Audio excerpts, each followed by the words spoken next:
ಒಂದು ನಮ್ಮೊಳಗಡೆ ಒಂದು vibe create ಆಗಿದ್ದು ಯಕ್ಷಗಾನದಿಂದ. ಮುಗಿಲೆದ್ದ ದೇಶದ ನಿಮ್ಮ ಜ್ವಾಲೆಯ ಅಟ್ಟಹಾಸ. ಸಿನಿಮಾದಲ್ಲಿ ಬಂದಂಥ ಪ್ರತಿಯೊಬ್ಬರು ಯಕ್ಷಗಾನವೇ ಅವ್ರನ್ನ ಕರೆದು ನನ್ನ ಬಳಿ ಕಳಿಸಿ ಇವ್ರು ನಿಂಗೆ ಸಹಾಯ ಮಾಡ್ತಾರೆ ಹೋಗು ಅಂತ ಹೇಳ್ದಂಗೆ. ನನ್ನ ಒಂದು ವೈಯಕ್ತಿಕ ಆಸೆ ಹುಟ್ಟಿದ್ದು ಒಂದು 12 ವರ್ಷದ ಹಿಂದೆ. ಇಷ್ಟು ವರ್ಷದ ಕನಸು ಅದನ್ನು ಈಡೇರಿಸುವಂಥ ಕಾಲ ಈಗ ಕೂಡಿ ಬಂದಿದೆ ಅಂತ ಅನ್ಕೊಂಡು.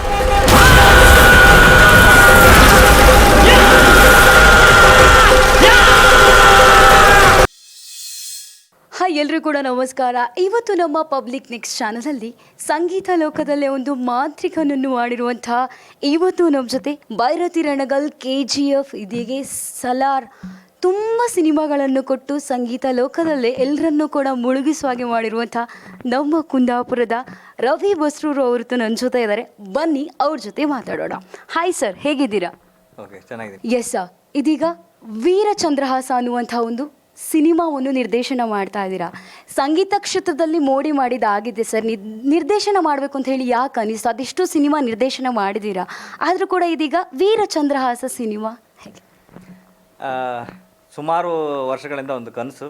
ನಾವು ನಮ್ಮ ಜೀವನದಲ್ಲಿ ಇಲ್ಲಿ ತನಕ ಏನು ನಾವು ಬಂದಿದ್ದೀವೋ ಅಚೀವ್ಮೆಂಟ್ ಮಾಡ್ಕೊಂಡು ಅದಕ್ಕೆಲ್ಲದಕ್ಕೂ 100ಕ್ಕೆ 200% ನಮಗೆ ಭಗವಂತನ ಕೃಪೆ ಇದ್ದಿದ್ದು. ಅದು ನಮಗೆ ಒಂದು ನಮ್ಮೊಳಗಡೆ ಒಂದು ವೈಬ್ ಕ್ರಿಯೇಟ್ ಆಗಿದ್ದು ಯಕ್ಷಗಾನದಿಂದಲೇ. ಇದನ್ನು ಚೌಕಟ್ಟಿನಿಂದ ಹೊರಗಡೆ ಆ ವಿಜುವಲ್ನ ನೋಡಬೇಕು ಅಂತ ನನ್ನ ಒಂದು ವೈಯಕ್ತಿಕ ಆಸೆ ಹುಟ್ಟಿದ್ದು ಒಂದು 12 ವರ್ಷದ ಹಿಂದೆ.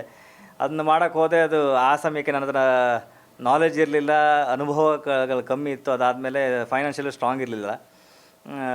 ಕೆರೆ ನೀರನ್ನು ಕೆರೆ ಚೆಲ್ಲಿ ಅನ್ನೋ ರೀತಿಯಲ್ಲಿ ಪ್ರತಿ ವರ್ಷ ಒಂದು ಸಿನಿಮಾ, ನಾನು ಸಂಗೀತ ಕ್ಷೇತ್ರದಲ್ಲಿ ದುಡಿದದನ್ನ ಒಂದು ಸಿನಿಮಾ ಮಾಡುವ ಮೂಲಕ ಅದನ್ನು ಕಲಾವಿದರಿಗೆ ಒಂದಿಷ್ಟು ಸಹಕಾರ ಆಗುತ್ತೆ ಅಂತ ಹೇಳಿ ವರ್ಷಕ್ಕೊಂದು ಸಿನಿಮಾ ಮಾಡ್ಕೊಂಬಂದಿದ್ದೆ. ಒಂದು ಸಿನಿಮಾದಿಂದ ಒಂದು 3,000 ಜನ ಬದುಕ್ತಾರೆ ಅನ್ನೋ ಥರ ಆದರೆ ನಾನು ಸಿನಿಮಾದಿಂದ ದುಡಿದದನ್ನು ಯಾಕೆ ನಾನು ಸಿನಿಮಾದವ್ರಿಗೆ ಕೊಡಬಾರ್ದು ಅಂತ ಈ ನಿಟ್ಟಿನಲ್ಲಿ ಸಿನಿಮಾಗಳನ್ನ ಮಾಡ್ತಾ ಬಂದೆ.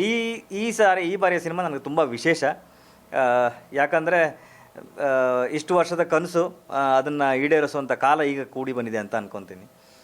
ಅದಕ್ಕೆ ಸರಿಯಾಗಿ ಎಲ್ಲರೂ ಜೋಡಣೆ ಆದಂಥ ರೀತಿ, ಎಲ್ಲರ ಸಹಕಾರ, ಪ್ರತಿಯೊಬ್ಬರು ಅಂದರೆ ಈ ಸಿನಿಮಾದಲ್ಲಿ ಬಂದಂಥ ಪ್ರತಿಯೊಬ್ಬರು ಯಕ್ಷಗಾನವೇ ಅವ್ರನ್ನ ಕರೆದು ನನ್ನ ಬಳಿ ಕಳಿಸಿ ಇವ್ರು ನಿಂಗೆ ಸಹಾಯ ಮಾಡ್ತಾರೆ ಹೋಗು ಅಂತ ಹೇಳ್ದಂಗಿತ್ತು. ಆ ರೀತಿಯಲ್ಲಿ ಇದು ನಡೆದು ಬಂತು. ಅಂದರೆ ಒಂದು ಒಳ್ಳೆಯ ಹೆಜ್ಜೆ, ಒಂದು ಪರಿಣಾಮಕಾರಿಯಾದಂಥ ಹೆಜ್ಜೆ. ಅದರಲ್ಲಿ ನಾನೊಬ್ಬ ಪಾತ್ರಧಾರಿ ಆದಂಥ ನನಗೆ ಭಾಳ ಖುಷಿ ಇದೆ. ಸರ್, ಯಕ್ಷಗಾನ ಅಂತ ಬಂದಾಗ ಅದೆಷ್ಟೋ ಪ್ರಸಂಗಗಳಿದೆ. ನೀವ್ಯಾಕೆ ಅದು ವೀರಚಂದ್ರಹಾಸನನ್ನೇ ಚೂಸ್ ಮಾಡಿದ್ರಿ ಅಂತ ಹೇಳಿ? ತುಂಬ ಪ್ರಸಂಗಗಳನ್ನು ನಾವು ಸ್ಟಡಿ ಮಾಡಿದ್ವಿ, ಚರ್ಚೆನೂ ಆಗಿದೆ. ಅಂದರೆ ಅದರಲ್ಲಿ ಬರುವಂಥ ಖರ್ಚು ವೆಚ್ಚಗಳು, ಅದ್ರ ಜೊತೆಗೆ ನಮ್ಮ ಪ್ರಿಪರೇಷನ್ಗಳು ತುಂಬ ಬೇಕಾಗಿತ್ತು. ಅದಾದಮೇಲೆ ಇನ್ನೊಂದು ಆ್ಯಂಗಲಲ್ಲಿ ನನಗೆ, ನಾವು ಸಿನಿಮಾದವರಾಗಿರೋದ್ರಿಂದ ನನಗೆ ಒಂದು ಆ ಕಮರ್ಷಿಯಲ್ ಎಲಿಮೆಂಟ್, ಒಬ್ಬ ಹೀರೋನ ನಾವು ಯಾವಾಗಲೂ ಎಕ್ಸ್ಪೆಕ್ಟ್ ಮಾಡ್ತೀವಿ. ಪ್ರತಿಯೊಬ್ಬರು ಕೂಡ ಅವ್ರ ಜೀವನದಲ್ಲಿ ಒಬ್ಬನ ಸಿನಿಮಾ ಅಂತ ನೋಡಿದಾಗ ಒಂದು ಹೀರೋನ ಎಕ್ಸ್ಪೆಕ್ಟ್ ಮಾಡ್ತೀವಿ. ಆ ಹೀರೋ ನನಗೆ ಈ ಚಂದ್ರಹಾಸ ಚರಿತ್ರೆಯಲ್ಲಿ ನಂಗೆ ತುಂಬ ಹಿಡಿಸ್ತು. ಅಂದರೆ ಆ ಕ್ಯಾರೆಕ್ಟ್ರು ಒಬ್ಬ ಭಿಕ್ಷುಕ ಒಂದು ರಾಜ್ಯದ ರಾಜ ಆಗುವಂಥ ಒಂದು ಹಣೆ ಬರಹ ಹೇಗೆ ಬರಿಬೋದು, ಅದನ್ನ ಹೇಗೆ ಆಗ್ತದೆ, ಅದು ಬರೆದಿದ್ದನ್ನ ಬದಲಾಯಿಸೋಕ್ಕೆ ಆಗಲ್ಲ ಅಂತ ಹೇಳ್ತಾರೆ ಆ್ಯಕ್ಚುಲಿ. ಅದನ್ನು ನಾನು ಚಂದ್ರಹಾಸ ಚರಿತ್ರೆಯಲ್ಲಿ ನಾನು ತುಂಬ ಅಬ್ಸರ್ವ್ ಮಾಡಿದೆ. ಅದ್ರ ಜೊತೆಗೆ ಒಂದಿಷ್ಟು ಹರಿಕತೆಗಳು, ಈ ಚಂದ್ರಹಾಸ ಚರಿತ್ರೆ ಬಗ್ಗೆ ನಡೆದಂಥ ಹರಿಕತೆಗಳು. ಅದಾದಮೇಲೆ ರಾಜ್ಕುಮಾರ್ ಅವರು ಇದನ್ನ ಸಿನಿಮಾ ಮಾಡಿದ್ದಾರೆ, ಅದನ್ನು ನೋಡಿದೆ. ಅದಾದಮೇಲೆ ಒಂದಿಷ್ಟು ಹಿಸ್ಟ್ರಿ ಓರಿಯೆಂಟೆಡ್ ಪುಸ್ತಕಗಳನ್ನೆಲ್ಲ ಸ್ಟಡಿ ಮಾಡಿದ್ವಿ ನಮ್ಮ ಟೀಮ್ ಟೋಟಲು. ಸ್ಟಡಿ ಮಾಡಿ ಒಬ್ಬೊಬ್ಬರು ಒಂದೊಂದು ವಿಷಯಗಳ ಬಗ್ಗೆ ಡೀಪರ್ ಹೋಗಿ ನಂಗೆ ಒಂದಿಷ್ಟು ವಿಚಾರಗಳು, ಒಳ್ಳೊಳ್ಳೆ ವಿಚಾರಗಳು ಸಿಕ್ತು. ಅದನ್ನೆಲ್ಲ ಇಟ್ಕೊಂಡು ಈ ಕಥೆನ, ಇರೋ ಕಥೆನೇ ಒಂದು ಚಿತ್ರಕಥೆನ ಒಂದು ವಿಭಿನ್ನ ರೀತಿಯಲ್ಲಿ ಜನರಿಗೆ ಆ ಮೋಟೋ ಕ್ರಿಯೇಟ್ ಆಗಬೇಕು, ನಮ್ಮ ಹಿಸ್ಟ್ರಿ ಬಗ್ಗೆ ಒಂದು ಆಸಕ್ತಿ ಹುಟ್ಟಬೇಕು ಅಂತ ಮಾಡಿದ್ವಿ. ಸರ್, ಈಗ ನಾವು ಕಾಂತಾರ ಸಿನಿಮಾ ನೋಡಿದ್ವಿ. ಕಾಂತಾರ ಸಿನಿಮಾದಲ್ಲೂ ಕೂಡ ಈ ದೈವಗಳ ಇದನ್ನು ಹಿಡ್ಕೊಂಡು ಸಿನಿಮಾ ಮಾಡಿರುವಂಥ ಸಿನಿಮಾ ಆಗಿದೆ. ಇದೀಗ ವೀರಚಂದ್ರಹಾಸ. ನೀವು ಕಾಂತಾರದ್ದು ಇನ್ಸ್ಪಿರೇಷನಿಂದ ಈ ಸಿನಿಮಾ ಮಾಡಬೇಕು ಅಂತ ಹೇಳಿ ಅನಿಸ್ತಾ, ಅಲ್ಲ ನಮ್ಮ ಕಲೆ ಇನ್ನೂ ಉಳಿಬೇಕು, ಅದೆಷ್ಟೋ ಜನರಿಗೆ ಗೊತ್ತಾಗಬೇಕು ಅನ್ನುವಂಥ ಉದ್ದೇಶದಿಂದ ಈ ಸಿನಿಮಾ ಮಾಡಲಿಕ್ಕೆ ಹೊರಟ್ರ ಅನ್ನುವಂಥ? ಕರಾವಳಿ ಭಾಗದವ್ರದ್ದು ಅದು ನಿಜವಾಗ್ಲೂ ಒಂದು ಪ್ಲಸ್ ಪಾಯಿಂಟ್ ಅಂತ ಅನಿಸುತ್ತೆ. ನಾವು ಅಂದರೆ ಏನೇ ಥಿಂಕ್ ಮಾಡಿದ್ರೂ ರೂಟೆಡ್ ಆಗಿ ಥಿಂಕ್ ಮಾಡ್ತಾನೆ ಇರ್ತೀವಿ. ಇದರಲ್ಲಿ ರಿಷಬ್ ಶೆಟ್ಟರ್ದು ಏನು ಕಾಂತಾರ ನೋಡಿದವಾಗ ಕ್ಲೈಮ್ಯಾಕ್ಸಲ್ಲಿ ಎದ್ದು ನಿಂತು ಸಿಳ್ಳೆ ಹೊಡೆದವನು ನಾನು. ಅಂದರೆ ಒಂದೊಂದು ಸಲ ಅನಿಸುತ್ತೆ ಇದು ಜನರಿಗೆ ಮುಟ್ಲಿಕ್ಕೆ ಇಷ್ಟು ವರ್ಷ ಬೇಕಾಯ್ತಾ ಅಂತ ಅನಿಸುತ್ತೆ. ಅಂದರೆ ಇಷ್ಟು ವರ್ಷ ನಾವು ಅದರಲ್ಲಿದ್ದು ಅದ್ರ ಬಗ್ಗೆ ಅಟ್ಲೀಸ್ಟ್ ಈಗಲಾದರೂ ಅದು ಜನರಿಗೆ ಬಂತಲ್ಲ ಅಂತ ಖುಷಿ. ಈ ಥರದ ಎಷ್ಟೋ ವಿಚಾರಗಳು ನಮ್ಮ ಕರಾವಳಿ ಭಾಗದಲ್ಲಿ ಇದೆ. ನಮ್ಮ ಸಂಪೂರ್ಣ ಕರಾವಳಿ ಭಾಗದಲ್ಲಿ ಈ ಥರದ ಹಲವಾರು ವಿಷಯಗಳಿದೆ. ಅದರಲ್ಲಿ ಕಾಂತಾರ ಒಂದು ನಮಗೆ ಐ ಓಪನರ್ ಅಂತ ಹೇಳ್ಬೋದು. ಅಂದರೆ ನಮ್ಮಲ್ಲಿ ಇಷ್ಟೊಂದು ವಿಷಯಗಳಿದೆ ಅಂತ ಜನರಿಗೆ ತಿಳಿಸ್ಲಿಕ್ಕೆ, ಇಡೀ ಪ್ರಪಂಚಕ್ಕೆ ತಿಳಿಸ್ಲಿಕ್ಕೆ ಒಂದು ದಾರಿ ಆಯಿತು. ಇದು ನಾನೊಂದು 12 ವರ್ಷದ ಹಿಂದೆ ಕಂಡಂಥ ಕನಸು. ಅದಕ್ಕೆ ಮಾಡಲಿಕ್ಕೆ ಆ ಸಮಯಕ್ಕೆ ನನಗೆ ತಾಕತ್ತಿರಲಿಲ್ಲ. ಇದೆಲ್ಲ ಬಂದಾದಮೇಲೆ ಒಂದು ಇನ್ಸ್ಪೈರ್ ಪಾಯಿಂಟ್ ಹುಟ್ಟಿತು. ಓಕೆ, ರೈಟ್ ಟೈಮ್ ಅಂತ ಅನ್ಕೊತೀನಿ. ಈಗಲೂ ಅನುಭವಗಳ 4-5 ಸಿನಿಮಾ ಮಾಡಿದಂಥ ಅನುಭವ ಇದೆ. ಅದ್ರ ಜೊತೆಗೆ ಒಂದು ಪ್ರೊಡಕ್ಷನ್ ನಿಭಾಯಿಸಿದಂಥ 5 ಸಿನಿಮಾದಲ್ಲಿ ನಿಭಾಯಿಸಿದಂಥ ಒಂದು ಅನುಭವವೂ ಇತ್ತು. ಇದೆಲ್ಲ ಸೇರಿಕೊಂಡು ನಿರ್ಮಾಪಕರು, ಸಹ ನಿರ್ಮಾಪಕರು ಎಲ್ಲರದ ಒಂದು ಜೊತೆ ಮಾತುಕತೆ ಆಡಿ ಇದಕ್ಕೆ ಮುಖ್ಯ ದಾರಿ ಅಂದರೆ ನಾನು ಹೆಜ್ಜೆ ಹೊರಟಾವಾಗ ನಾರ್ಮಲಾಗಿ ಏನೇ ನೀವು ಮಾಡೋ ಕೊಟ್ಟರು ನಿಮ್ಮ ಆಸುಪಾಸು ಇರೋರು ನಿಮಗೆ ತಲೆ ಹಾಳಾಗಿದೆ, ಇದೇನಕ್ಕೆ ಮಾಡ್ತೀಯ ಅಂತ ಮಾತಾಡ್ತಾರೆ. ಬಟ್ ಇಲ್ಲಿ ನಾನು ಮೊದಲನೇ ಹೆಜ್ಜೆ ಇಟ್ಟಾವಾಗಲೇ ನನಗೆ ನಾಗರಾಜ್ ಶೆಟ್ಟಿ ನಾಯ್ಕಂಬಳಿ ಅವರು, ಅದಾದಮೇಲೆ ನವೀನಣ್ಣ, ಇವರಿಬ್ಬರು ಇಲ್ಲಿ ತನಕ ನನಗೆ ಬೆನ್ನೆಲುಬಾಗಿ ನಿಂತು ಇದನ್ನು ಅಷ್ಟು ವೇಷಗಳನ್ನು ಒಂದೊಂದು ಸೆಟ್ಟಲ್ಲಿ 450-500 ವೇಷಗಳು. ಆ ವೇಷಗಳನ್ನು ಹಾಕಲಿಕ್ಕೆ ಇನ್ನೊಂದು 1000 ಜನ. ಸೊ ಇಷ್ಟನ್ನ ನಿಭಾಯಿಸಲಿಕ್ಕೆ, ಅದನ್ನು ಜೋಡಿಸ್ಲಿಕ್ಕೆ, ವೇಷಗಳನ್ನು ರೆಡಿ ಮಾಡಲಿಕ್ಕೆ, ಆ ವೇಷ ರೆಡಿ ಮಾಡ್ಕೊಂಡು ಬಂದವರಿಗೂ, ಬಣ್ಣ ಬಡಿಲಿಕ್ಕೆ ಬಂದವರಿಗೂ, ವೇಷ ಕಟ್ಲಿಕ್ಕೆ ಬಂದವರಿಗೂ ಎಲ್ಲರಿಗೂ ಎಷ್ಟು ನಮಸ್ಕಾರ ಹೇಳಿದ್ರು ಸಾಲದು. ಅದ್ರ ಜೊತೆಗೆ ಆ ಪೇಷನ್ಸ್ ಲೆವೆಲ್ ಇದ್ದಂಥ ಆರ್ಟಿಸ್ಟ್ಗಳು, ದುಷ್ಟಬುದ್ಧಿ ಮಾಡಿದಂಥ ನಮ್ಮ ಪ್ರಸನ್ನ ಶೆಟ್ಟಿಗಾರಾಗಿರಲಿ, ಇವರೆಲ್ಲ ಲೆಜೆಂಡರೀಸ್. ಅಲ್ಲಿ ಆ ವಿಭಾಗದಲ್ಲಿ ಪರಿಣಿತಿ ಹೊಂದಂಥ ಕಲಾಗಾರರು. ಅದಾದಮೇಲೆ ನಮ್ಮ ಉದಯ್ ಕಡಬಾಳ್ರಾಗಿರಲಿ, ಮದನ ಕ್ಯಾರೆಕ್ಟರ್ ಮಾಡಿದವರು, ಶಿಥಿಲ್ ಶೆಟ್ಟಿಯವರು ಮೇಯ್ನ್ ಚಂದ್ರಹಾಸ ಕ್ಯಾರೆಕ್ಟರ್ ಮಾಡಿದವರು, ನಾಗಶ್ರೀ ದುಷ್ಟಬುದ್ಧಿಯ ಮಗಳ ವಿಷಯ ಪಾತ್ರ ಮಾಡಿದವರು.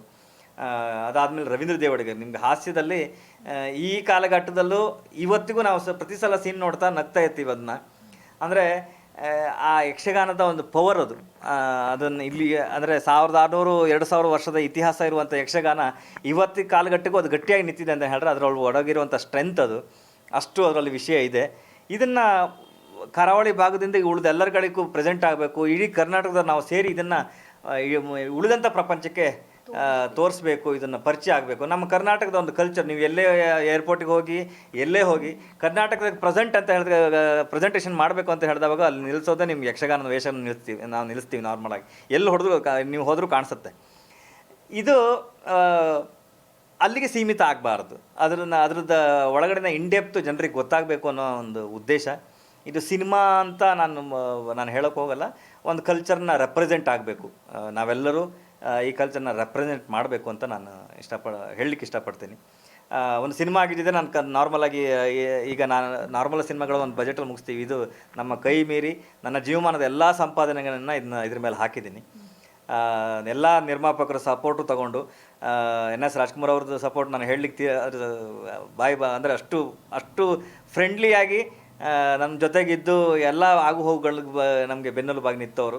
ಅದ ನಂತರ ಕೋ ಪ್ರೊಡ್ಯೂಸರ್ಸ್ ನಮ್ಮ ದಿನಕರ್ ವಿಜಯ್ ಗ್ರೂಪ್ ಅವರು ಆಗಿರಲಿ, ನನ್ನ ಮಿಸ್ಸಸ್ ಈಗ ಗೀತಾ ರವಿಬಸ್ರವ್ರು ಆಗಿರಲಿ, ಅದ್ರ ಜೊತೆಗೆ ಅನಿಲ್ ಪವಾಡಿ ಅಂತ USA ಅವರು, ಅವರಿಗೆ ಈ ವಿಷಯಗಳನ್ನು ಹೇಳಿದವಾಗ ಇಮಿಡಿಯೇಟಾಗಿ ಅಣ್ಣ ನಾನಿದ್ದೀನಿ ಜೊತೆಗೆ, ನೀವು ಇದು ಮಾಡಿ ನಾವು ಸಹ ನಿರ್ಮಾಪಕರಾಗಿ ನಾನು ನಿಮ್ಮ ಜೊತೆಗೆ ಇರ್ತೀನಿ ಅಂತ ಹೇಳಿ. ಅದಾದಮೇಲೆ ಅನೂಪ್ ಗೌಡ ಅವರು, ಪ್ರತಿಯೊಬ್ಬರು ಆಯಾಯ ದಿಕ್ಕಿಗೆ ಇದನ್ನ ಪ್ರೆಸೆಂಟ್ ಮಾಡೋದ್ರಿಂದ ಹಿಡಿದು ರೆಪ್ರೆಸೆಂಟ್ ಮಾಡೋದ್ರಿಂದ ಹಿಡಿದು ಎಲ್ಲ ಕಡೆಗೂ ಆ ಇನ್ಪುಟ್ಗಳನ್ನು ಕೊಟ್ಟು ನಾವು ಬಹುಶಃ ಯಕ್ಷಗಾನವೇ ಒಂದು ಅವರೆಲ್ಲರಿಗೂ ಪ್ರೇರಣೆ ಕೊಟ್ಟು ಇಲ್ಲಿ ತನಕ ಬರೋ ಥರ ಮಾಡಿದೆ ಅಂತ ಅನ್ಕೊತೀನಿ. ಅದಾದಮೇಲೆ ಇದನ್ನು ಇಷ್ಟು ದೊಡ್ಡದ ಬಜೆಟ್ನ ಸಿನಿಮಾ ಮಾಡಿದ್ದೀವಿ, ಇದನ್ನು ಜನರಿಗೆ ತಲುಪಿಸ್ಲಿಕ್ಕೆ ನಮಗೆ ಏನು ಮಾಡೋದು ಅಂತ ಗೊತ್ತಾಗ್ತಿಲ್ಲ. ನಮ್ಮ ಶಕ್ತಿ ಮೀರಿದ ಸಿನಿಮಾ ಮಾಡಿದ್ದೀವಿ. ಇದನ್ನು ಹೆಂಗೆ ತಲುಪಿಸೋದು ಅಂತ ಹೇಳಿದವಾಗ ಪ್ರಶಾಂತ್ ಸರ್ ಹತ್ರ ಮಾತಾಡಿದವಾಗ, ನೀವು ಇಷ್ಟೊಂದು ಬಜೆಟ್ ಏನೇ ಹಾಕಿ ಸಿನಿಮಾ ಏನಕ್ಕೆ ಮಾಡಿದ್ರಿ ಹಿಂಗೆ ಅಂತ ಹೇಳಿದ್ರು. ಆಮೇಲೆ ನಾನು ಇದು ನನ್ನ ಡ್ರೀಮ್ ಪ್ರಾಜೆಕ್ಟ್ ಸರ್, ನನಗೆ ಬೇರೆ ಕಾಣಿಸ್ಲಿಲ್ಲ, ನನಗೆ ಇದರಲ್ಲಿ ಎಲ್ಲೂ ಕಮ್ಮಿ ಮಾಡಬೇಕಂತ ನನಗೆ ಬರಲಿಲ್ಲ, ಭಗವಂತ ಕೊಟ್ಟಿದ್ದಾನೆ ಏನು ಮಾಡೋಣ ಅಂತ ಹೇಳಿ ಮಾಡಿದ್ದೆ. ಅವರು ಆಮೇಲೆ ವಿಜಯ್ ಸರ್ಗೆ ಮಾತಾಡಿಸಿ, ವಿಜಯ್ ಸರ್ ಹತ್ರ ನಾನು ಹೋಗಿ ಮಾತಾಡಿದಾಗ ಹೊಂಬಾಳೆ ಅವರು ಇದನ್ನ ಪ್ರೆಸೆಂಟ್ ಮಾಡೋದಕ್ಕೆ ಒಪ್ಕೊಂಡ್ರು. ಅದೇ ಹೇಳಲ್ಲ, ಯಕ್ಷಗಾನವೇ ಎಲ್ಲರಿಗೂ, ಆ ಸಂಸ್ಕೃತಿಯೇ ನಿಮಗೆ, ಆ ಕಲೆಯೇ ಅವ್ರು ಎಲ್ಲರಿಗೂ ಏನು ಪ್ರಚೋದನೆ ಕೊಟ್ಟು ಇದನ್ನು ಮುಂದೆ ತಗೊಂಡು ಹೋಗಲಿಕ್ಕೆ ಒಂದು ದಾರಿ ಮಾಡಿ ಕೊಟ್ಟಂಗಿದೆ. ವಿಜಯ್ ಸರ್ ಹಿಂದೆ ಮುಂದೆ ಮಾತಾಡಲಿಲ್ಲ, ಇಮಿಡಿಯೇಟಾಗಿ ಒಪ್ಕೊಂಡ್ರು. ಖಂಡಿತ ನೀವು ಒಂದು ಸಂಸ್ಕೃತಿ ಉಳಿಸ್ಬೇಕು, ಇದನ್ನು ಬೆಳೆಸಬೇಕು ಅಂತ ಮಾಡ್ತಾ ಇದ್ದೀರಾ, ಖಂಡಿತ ನಾವಿರ್ತೀವಿ ನಿಮ್ಮ ಜೊತೆಗೆ ಅಂತ ಹೇಳಿದ್ರು. ಪ್ರತಿಯೊಂದು ವಿಭಾಗವು ಅಂದರೆ ಎಲ್ಲವೂ ನಮ್ಗೆ ಅದಾಗೆ ಕೂಡಿ ಬಂದಿದೆ ಅಂತ ನಾನು ಅಂದ್ಕೊತೀನಿ. ನಾವು ಒಂದು ಮಾತಿಗೆ ಹೇಳೋದಲ್ಲ, ನಾವು ಎಷ್ಟೇ ನಾವು ಮಾಡಿದಂತ ಹೇಳಲಿಕ್ಕೆ ಇದು ಸಾಧ್ಯವೇ ಇಲ್ಲ. ಪ್ರತಿಯೊಬ್ಬರ ಏನು ಹನಿ ಹನಿ ಕೂಡಿದರೆ ಹಳ್ಳ ಕುಡಿದ ನದಿ ಕುಡಿದರೆ ಸಾಗರ ಅಂತ, ಆ ರೀತಿ ಇದು ಚಿತ್ರ ಮೂಡಿ ಬಂದಿದೆ.